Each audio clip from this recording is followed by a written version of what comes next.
5 வயசாக இருக்கும்போதே இந்த ஊரை விட்டு போயிட்டோம். உசிலம்பட்டியில் தான் நான் பிறந்தேன். இங்கேருந்து கிளம்பிட்டோம்.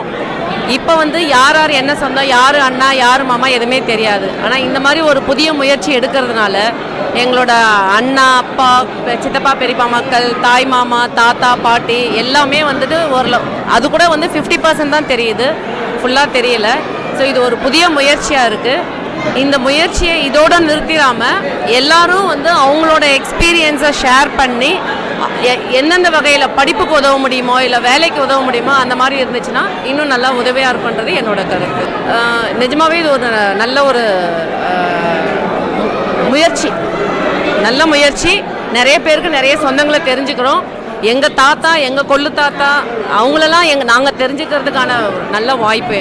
எங்களை மாதிரி, முக்கியமாக எங்களை மாதிரி அதே ஊரில் இருக்கவங்களுக்கு நிறைய பேருக்கு தெரியும். என்ன மாதிரி வெளியூருக்கு போயிட்டவங்களுக்கு வந்து இது ஒரு நல்ல முயற்சி. ஏன்னா யார் யார் எங்கெங்கே இருக்காங்கன்றது அதுவும் இந்த காலத்தை பற்றி உங்களுக்கே தெரியும். ஏன் இப்போ இந்த ஜாயின்ட் ஃபேமிலி கான்செப்ட் எல்லாமே போயிடுச்சு. எல்லாமே வந்து தனி கொடுத்தனும் அந்த மாதிரி இருக்காங்க. அப்படி இருக்கிறப்ப இப்படி ஒரு முயற்சி இந்த சமுதாயத்துக்கு ரொம்ப ரொம்ப தேவையான ஒன்று. 5 தலைமுறை தாத்தா, பாட்டி, பேர பிள்ளைகள் எல்லாம் வந்து ஒன்றாக இருக்கும்.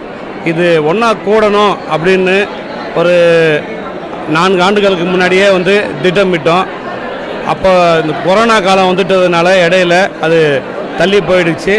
இப்போ ஒரு 2 மாதத்துக்கு முன்னாடி அந்த முயற்சியை எடுத்து இன்றைக்கி எல்லோரும் சேர்ந்து கூடியிருக்கோம். இது என்ன அப்படின்னா, இப்போ என்னுடைய தாத்தாக்கு அவருடைய தாத்தா காலத்தில் வேலூர்லேருந்து பிழைப்புக்காக வெளியூருக்கு போனவங்க. அப்படியே நம்மலாம் அப்படியே வெளியில் இருந்துட்டோம். இப்போ வரோம், நம்ம சொந்தங்களை சந்திக்கிறோம், போயிடுறோம். ஆனால் நமக்கு இத்தனை பேர் இருக்கிறோம் அப்படின்ற இன்றைய தலைமுறைக்கு அதை சொல்லக்கூடிய கட்டாயத்தில் இருக்கிறோம். அதுக்கு நமக்கு நேரம் இல்லை.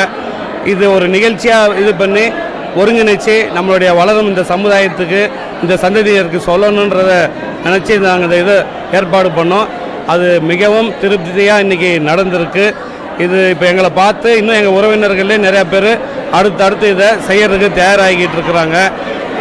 இதோடு இது முடியாமல் மீண்டும் ஒரு 5 ஆண்டுக்கு ஒரு முறை இந்த மாதிரி கூடி இதோட நிகழ்ச்சியை நடக்கணும்னு நினச்சிக்கிறோம். நன்றி. செய்திகளை உடனுக்குடனும் துல்லியமாகவும் தெரிந்து கொள்ள சப்ஸ்கிரைப் பண்ணுங்க.